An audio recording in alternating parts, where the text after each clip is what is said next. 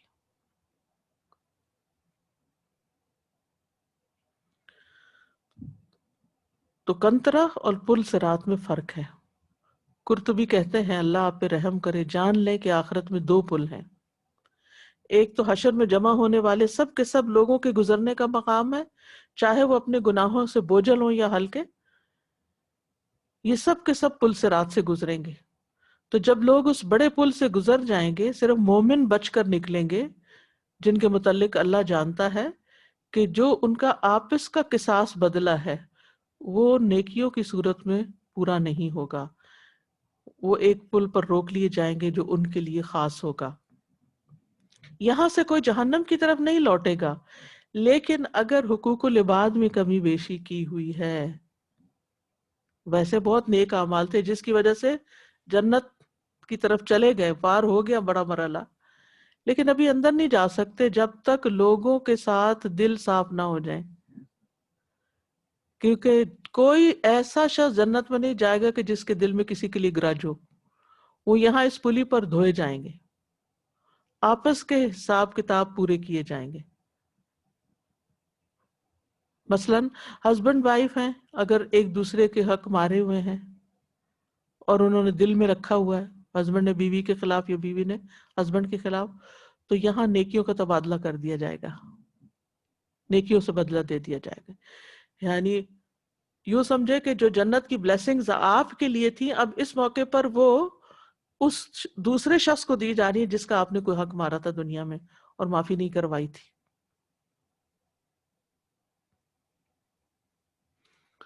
اسی طرح ہم سب انسان ہیں نا، ہم سب سے انسانوں کے حق میں غلطیاں ہو جاتی ہیں، کمی بیشی ہو جاتی ہے، کبھی ہم کسی کو ہرٹ کر دیتے ہیں، کبھی کسی کی غیبت کر دیتے ہیں، کبھی کسی پہ کوئی بدگمانی کر بیٹھتے ہیں، کئی قسم کی چیزیں ہوتی ہیں۔ تو ان سب چیزوں آلائشوں کے ساتھ جنت میں نہیں جا سکتے، ان سب چیزوں کو دھویا جائے گا اور قصاص ہوگا۔ سورۃ الحجر میں آتا ہے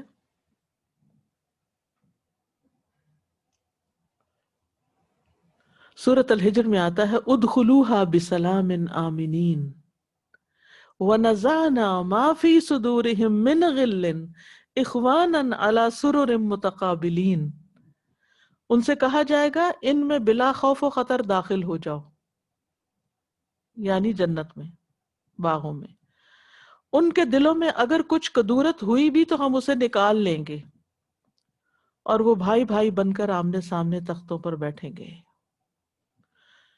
صحیح بخاری میں آتا ہے رسول اللہ صلی اللہ علیہ وسلم نے فرمایا جب مومنوں کو دوزخ سے نجات مل جائے گی تو انہیں ایک پل پر جو جنت اور جہنم کے درمیان ہوگا روک لیا جائے گا، اور وہیں ان کے مظالم کا بدلہ دے دیا جائے گا جو وہ دنیا میں ایک دوسرے پر کرتے تھے۔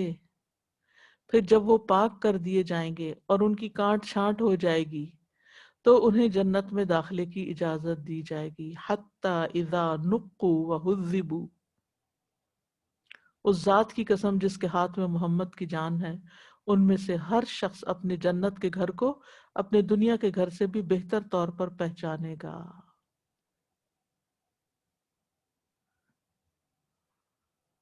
لیکن کتنی ڈرنے کی بات ہے نا کہ ہم دنیا میں مظلوم ہو کے جئیں، یہ زیادہ بہتر ہے کہ ظالم ہو کے جئیں۔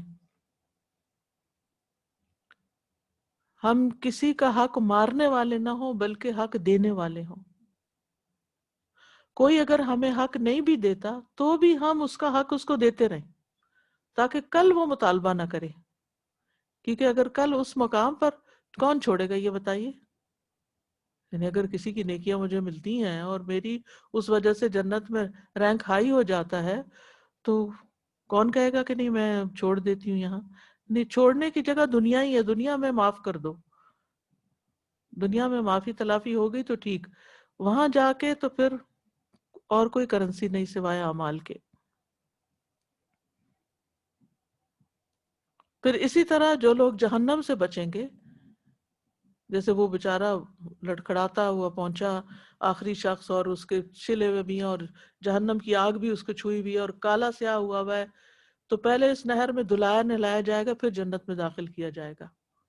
اسی طرح جو لوگ جہنم سے نکالے جائیں گے، تو یاد ہے پیچھے میں نے آپ کو بتایا تھا وہ جنت کے سامنے ایک نہر، تو یہ جس کے اوپر یہ پل ہوگا شاید یہ وہی نہر ہے کہ جس کے اندر ان کو ڈالا جائے گا، تو ان کے جسم جو ہے وہ دوبارہ اگائیں گے.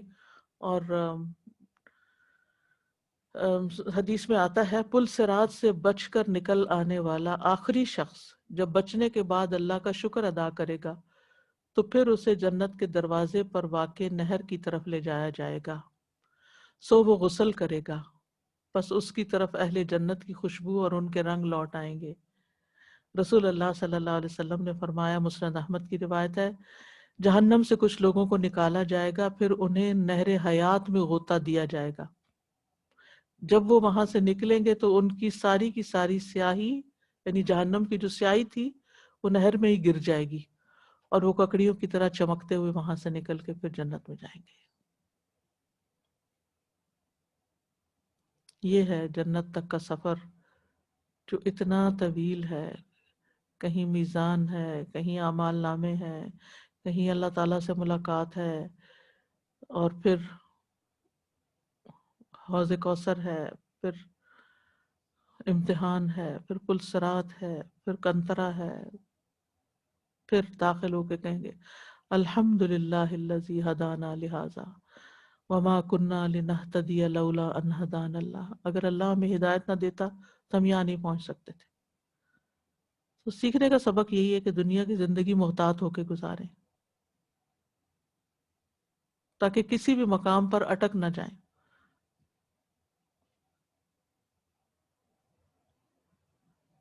جی آپ کچھ کہنا چاہنا ہے؟ مائک دیجیے ان کو.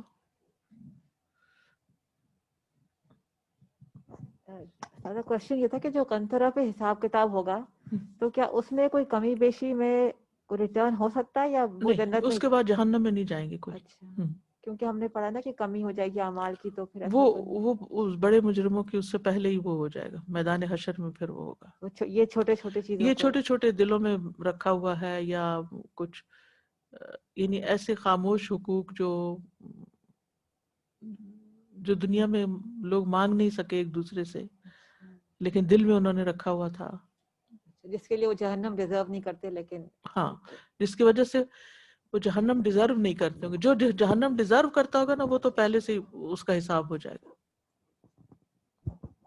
اللہ کے راستے میں تیر پھینکنے کے لیے مجھے خیال آ رہا تھا کہ جو ہم پوسٹنگ اور شیئرنگ فیس بک پہ کرتے ہیں اور اللہ تعالیٰ کے راستے میں کریں، کوئی دیکھ نہیں رہا ہوتا، اللہ تعالیٰ جان رہا ہوتا ہے کہ ہم کس لیے کریں، ہماری نیت کیا ہوتی ہے، ارادہ کیا. بالکل. اور پھر اسی طرح کوئی غلط چیز ہے اس کو غلط کرنا یا اس کو ڈیلیٹ کرنا، اس میں سے اس کو پوسٹ کرنا، وہ بھی اس میں ہی آتا ہے. اللہ بس تعالیٰ نیت کے اوپر ہے نا کہ آپ کی نیت کیا ہے یہ سب کچھ کرنے کی.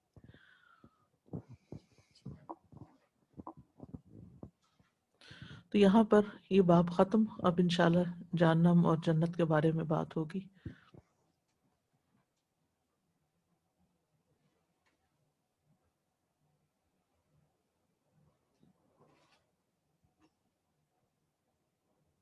آپ کچھ کہیں گے؟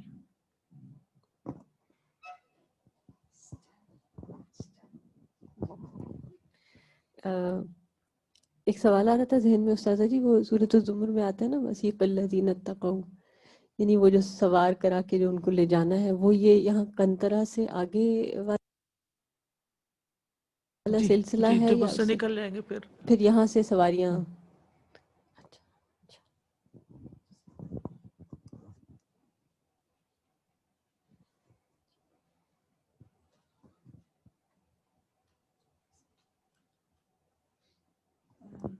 استاذہ جی یہ جو آپ نے نور کو مٹانے والی چیزیں بتائی ہیں نا، یہ بھی بہت زیادہ قابل غور اور قابل توجہ، اور ان پہ بھی ورک کرنا چاہیے کہ جو تھوڑا بہت ہم گین کرتے ہیں وہ پھر اس کو ضائع نہ کر دیں ہم. بالکل.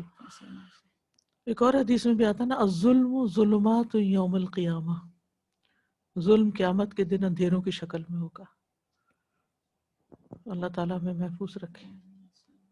کتنا ڈر ڈر کے اور بچ بچ کے زندگی گزارنے کی ضرورت ہے. سبحانک اللہم و بحمدک اشہد ان لا الہ الا انت استغفرک و اتوب الیک. السلام علیکم ورحمۃ اللہ وبرکاتہ. اللهم صل على محمد وعلى آل محمد كما صليت على إبراهيم وعلى آل إبراهيم إنك حميد مجيد. اللهم بارك على محمد وعلى آل محمد كما باركت على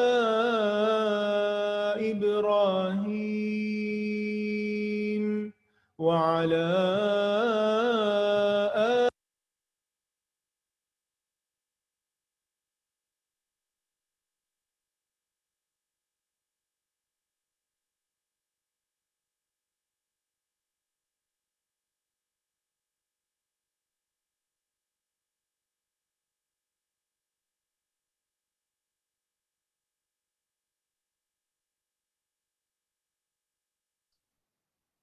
السلام علیکم ورحمۃ اللہ وبرکاتہ. My dear sisters, my dear students, کیسے ہیں آپ سب؟ الحمدللہ کثیرہ، جزاک اللہ خیرن کثیرہ. پیاری استاذہ، اتنے اچھے طریقے سے پلسرات کو ایکسپلین کرنے کے لیے. خاص طور پر آپ دیکھیں زیادہ جو کہتے ہیں نا الارمنگ بات تھی وہ تھی کنترا کے بارے میں.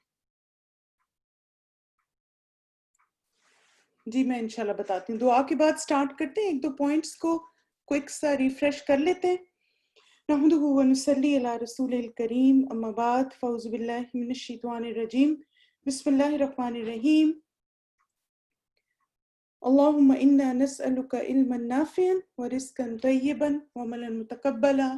اللہم اہد قلبی وسدد لسانی واسلل سخیمۃ قلبی. آمین ثم آمین. اب دیکھیں کہ پلسرات میں جیسے خاص طور پر دو اعمال جو ہیں وہ بہت زیادہ انسان کو بینیفٹ کریں گے نا. کون سی دو باتیں تھیں جو پلسرات پہ ہمیں بہت فائدہ دیں گی؟ یعنی اس کا سفر ایک ایمان والے کے لیے کوئک ہو جائے گا یا اس کے لیے بہت سپیڈ اس کی فاسٹ کریں گی. امانت اور دوسرا کیا؟ صلہ رحمی. اچھا، امانت کو نا آپ جیسے تھوڑا سا اس طرح بھی ریلیٹ کریں، جیسے اگر آپ آسان الفاظ میں امانت کو سمجھنا چاہیں تو کیا ہے کہ سینس آف رسپانسبلٹی.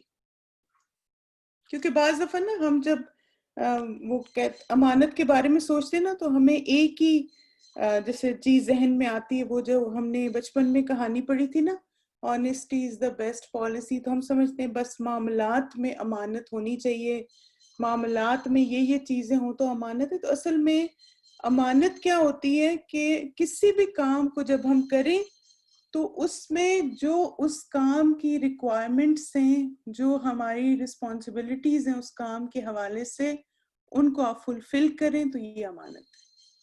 جیسے آپ دیکھیں ہم اس کو تھوڑا سا ریلیٹ کرتے ہیں. اگر آپ جاب کرتے ہیں تو جاب میں امانت کیا ہوگی؟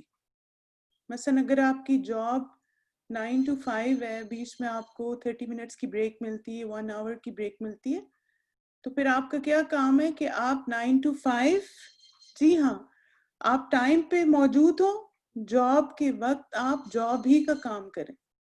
یعنی اس وقت پھر ہمیں اپنے پرسنل کام نہیں کرنے چاہیے.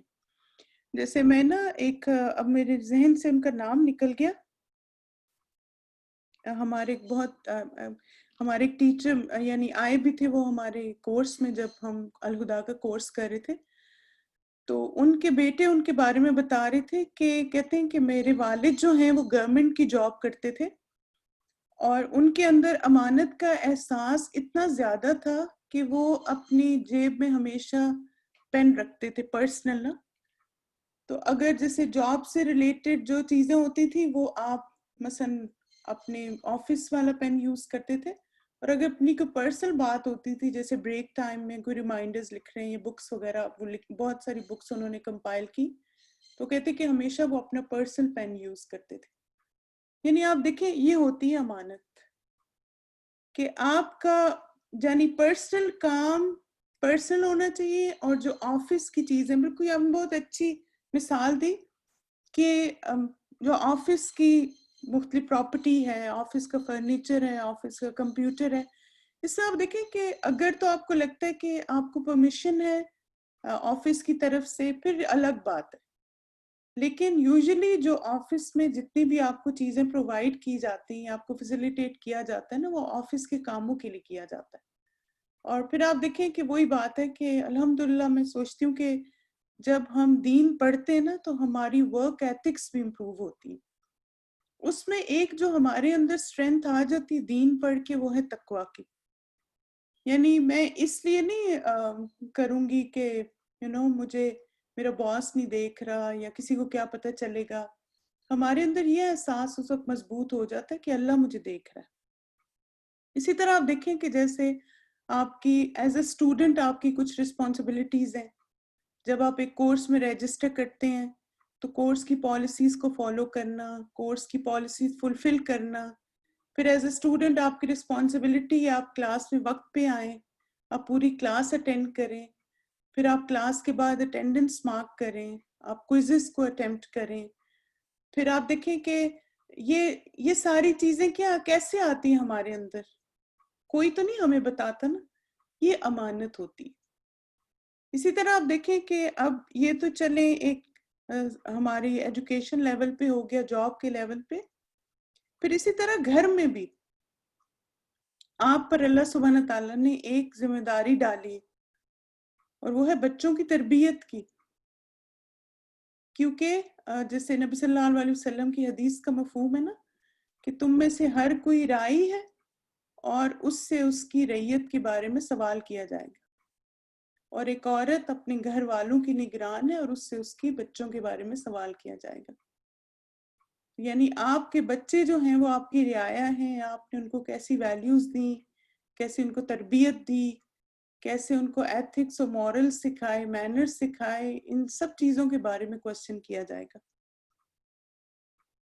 چلیے انشاءاللہ بہرحال ہمارا کورس کمپلیٹ ہوگا تو ہم آپ کو پھر سارے کوئزز کو ری اوپن کر دیں گے ایک ڈیڈ لائن کے ساتھ، تب آپ سارے کو کمپلیٹ کر لیں، ٹھیک ہے.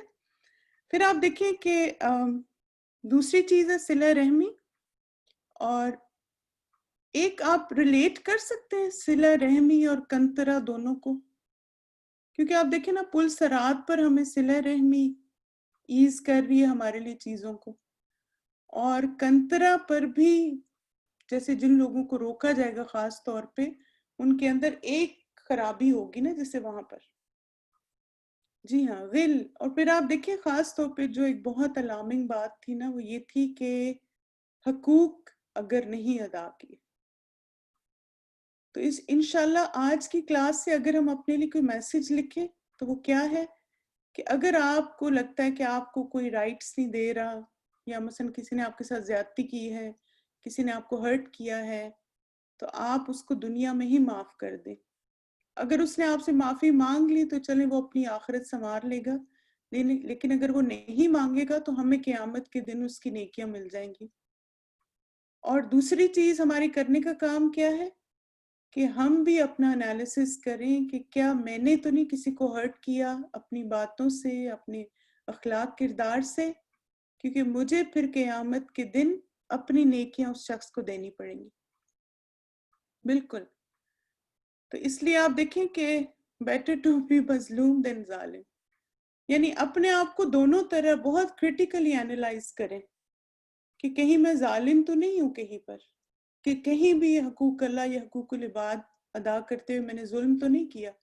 ابھی ہمارا تعلیم القرآن کورس ہے نا، تو اس میں کچھ اسٹوڈنٹس جیسے تھوڑا سا فکر کر رہے تھے کہ رمضان کے ان کے روزے بہت پچھلے مس ہو گئے اور انہوں نے رکھے نہیں، تو اب وہ کیا کریں. تو پھر میں نے ان سے یہ کہا کہ دیکھیں روزے تو ہمیں رکھنے، کیونکہ یہ ایک حق نے اللہ کے حق میں کمی کی نا. یعنی ٹھیک ہے یہ تو آپ دیکھیں کہ ٹھیک ہے نا کہ ہمیں علم نہیں تھا کہ جو روزے چھوٹ جاتے بیماری کی وجہ سے ہمیں ان کو میک اپ بھی کرنا ہوتا ہے. بہت زیادہ تر خواتین کو نہیں پتا ہوتا. تو اب ظاہر ہے کچھ کے روزے 140 بن رہے ہیں، کچھ مختلف اسٹوڈنٹس مجھے کیلکولیشنز بھیج رہے تھے، کسی کے 160 ہیں. تو پھر میں نے ان سے کہا کہ میں نے کہا سب سے پہلے تو آپ روزے لکھیں اور پھر ان کا فدیہ دیں، اور فدیہ دینے کے بعد آپ روزے رکھنا بھی شروع کر دیں انشاءاللہ. پھر کچھ کو یہ بھی تھا کہ مثلا ہمیں تو اب پتہ نہیں کیونکہ سائیکلز فلکچویٹ کرتی رہتی ہیں، تو میں نے ان سے کہا کہ آپ اندازے سے کر لیں اور اللہ سبحانہ تعالیٰ آپ کی نیت جانتے ہیں. آپ کی نیت یہ ہے نا کہ آپ دنیا میں جو آپ نے کمی کوتاہی کی اللہ کے حقوق میں یا بندوں کے حقوق میں، آپ اس کو فلفل کرنے کی کوشش کریں. تو قیامت کے دن اصل میں ہمیں جو ریوارڈ دیا جائے گا نا وہ اکارڈنگ ٹو آر انٹینشنز ہے، کہ اگر ہماری نیت تھی کہ ہم نے روزے سارے رکھنے ہیں جو مسڈ ہو گئے، یا مثلاً میں انشاءاللہ مرنے سے پہلے چاہتی ہوں کہ اگر میں نے کسی کے ساتھ ظلم کیا یا زیادتی کی تو میں اس سے معافی مانگوں، اگر میں معافی نہیں مانگ سکتی. اچھا آپ دیکھیں ایسا بھی ہوگا کہ کچھ لوگ ایسے بھی ہوں گے شاید جو فوت ہو گئے اور ہم نے ان کے ساتھ زیادتی کی، تو اب ان کے ساتھ کیا کریں پھر؟ یعنی اب وہ زندہ تو نہیں ہے کہ ہم ان سے معافی مانگ سکیں. تو ایسے کوئی بھی رشتہ دار جو ہیں جو فوت ہو چکے ہیں اور ہم نے ان کے ساتھ اگر زیادتی کی ہو تو اب کیا کر سکتے ہیں؟ شاباش، ان کی طرف سے صدقہ کریں اور ان کے لیے مغفرت کی دعا کریں کثرت سے. وہ جو دعا ہے نا اللہ مغفر لہو ورحمہ، کیونکہ آپ دیکھیں کہ آپ کا استغفار کرنا اس کو فائدہ دے گا، اور پھر انشاءاللہ اللہ سبحانہ تعالیٰ سے اچھی امید بھی رکھیں اور دل میں یہ نیت بھی رکھیں کہ یا اللہ میں نے فلاں کے ساتھ زیادتی کی یا وہ دنیا میں نہیں ہے کہ میں اس سے معافی مانگ سکوں. اور پھر بعض دفعہ ایسا بھی ہوتا ہے کہ آپ کا تعلق ایسا ہوتا ہے نا کہ آپ ان کو کہہ نہیں پاتے کہ میں نے آپ کی غیبت کی تھی. یعنی ہم میں سے کسی میں اتنی جرت ہے کہ کسی دوسرے کو کہیں کہ میں نے آپ کی غیبت کی تھی، آپ مجھے معاف کر دیں. آپ کو پتہ ہے کچھ لوگ کہہ بھی دیتے ہیں ماشاءاللہ، یعنی ان کو اتنی اللہ تعالیٰ نے ان کو ایک وہ دی ہوتی ہے کہ وہ ایکسیپٹ کر لیتے ہیں دوسرے کے سامنے. لیکن یہ کہ اگر نہیں کر سکتے تو پھر دعا مانگیں، ان کے لیے دعا کریں اور ان کی طرف سے صدقہ کریں. ٹھیک ہے، چلیں. اللہ سبحانہ تعالیٰ بس آپ دیکھیں کہ مین چیز یہی ہے کہ اللہ تعالیٰ ہمیں دنیا میں ہی اپنے سارے جو ہماری خرابیاں ہیں نا اعمال کی، ان کو فکس کرنے کی توفیق عطا فرمائے. آمین. چلیے انشاءاللہ کلاس کنکلوڈ کرنے سے پہلے ہمارے سٹار سٹوڈنٹس کوئز 14 اور 15 کے، ہمارے کوئز 14 کے سٹار سٹوڈنٹس ہیں عائشہ راحیل، کلثوم عثمان، شاہینہ احمد، بشرا بٹ، قرۃ العین بٹ، سمیرن سید، حمد سمی، سائمہ ادریس، یاسمین بانو. بارک اللہ فیکم. اللہ سبحانہ تعالیٰ آپ سب کے علم اور عمل میں برکت عطا فرمائے، اور جو بھی ہم نے سیکھا اللہ تعالیٰ اس سے ہمارے اعمال کی کوالٹی امپروو ہو. اور ہمارے کوئز 15 کے سٹار سٹوڈنٹس ہیں عائشہ راحیل، سمیرن سید، ناہید شعیب، قرۃ العین بٹ اور عظمہ منیر. چلیے and keep up the good work. چلیے انشاءاللہ اب آپ لوگوں سے نیکسٹ ویک ملاقات ہوگی. اللہ کے راستے میں تیر پھینکنے کا کیا مطلب ہے؟ آپ دیکھیں کہ اللہ کے راستے میں یعنی کوئی بھی جیسے کام ایسا تھرو کرنے کا جو کام ہوتا ہے اس کی طرف اشارہ ہے، یعنی یہ کہ کوئی بھی ایسا آپ انیشیٹ کریں کام جس سے اللہ سبحانہ تعالیٰ کے دین کو فائدہ. ٹھیک ہے، چلیں انشاءاللہ یہاں پہ کنکلوڈ کرتے. سبحانک اللہم و بحمدک، اشہد ان لا الہ الا انت، استغفرک و اتوب الیک. السلام علیکم ورحمۃ اللہ وبرکاتہ. ویاکم آمین.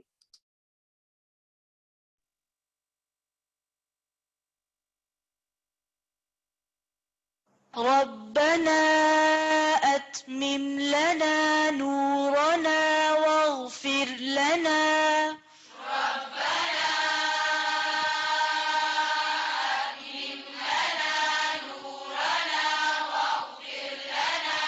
ربنا أتمم لنا نورنا واغفر لنا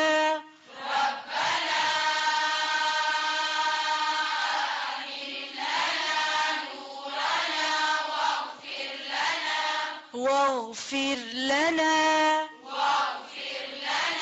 إنك على كل شيء قدير